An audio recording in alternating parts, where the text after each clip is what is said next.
አንቺ ሰርቫንት ይቅርታ ማክዳ ስላረፈድኩ ደሞ ይቅርታ ትለኛለች እንዴ እኔ አንቺ ይቅርታ ነው የሰለቸኝ ነገሩን አለብሽ እንደፈለግሽ ትወጫለሽ ትገቢያለሽ ስትፈልጊ ደግሞ እንደፈለግሽ ትበያለሽ ትጠጫለሽ ረኔ አልበላ አልበላም ትለኛለች እንዴ ደግሞ ሰምኛለሽ ከዚህ በኋላ 1 ደቂቃ ልታገስሽ እየሰማሽ ነው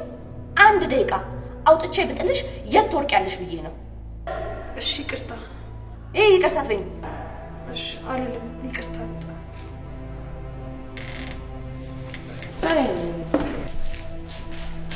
ይቅርታ አቶ አየሊው ስላረፈድኩ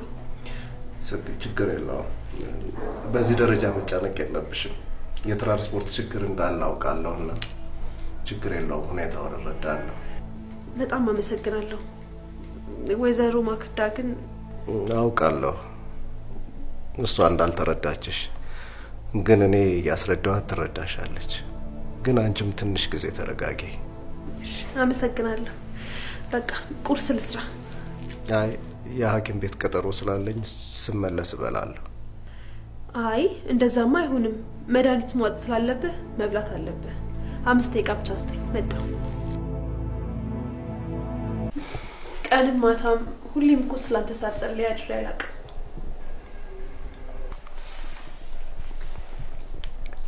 እንዴት ማለቴ ምን ብለሽ ነው የምትጸልይልኝ ፈጣሪ የዓይን ብርሃን እንዲመልስልክና እንደ በፊቱ ማየት እንድትችል በጣም ይገርማል በዚህ መጠን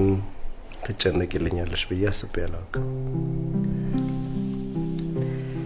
የዓይንን ብርሃን ማጣት እኮ በጣም ከባድ ነገር ነው በጣም እኔም የወዴን በውስጤ ይዤው ነው እንጂ በጣም ከብዶኛል አይዞህ ፈጣሪ አንተንም የዋህነት ጸሎታችንንም ሰምቶን የዓይን ብርሃን የሚመልስበት ቀን ይመጣል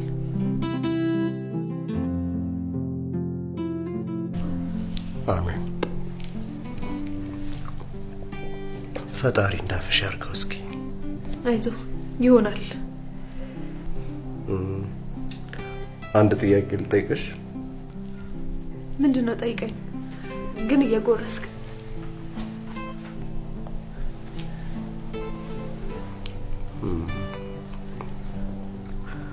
ማለቴ በዚህ መጠን እንድትጨነቅልኝ ያደረገሽ ነገር ምንድነው እስኪ ንገሪኝ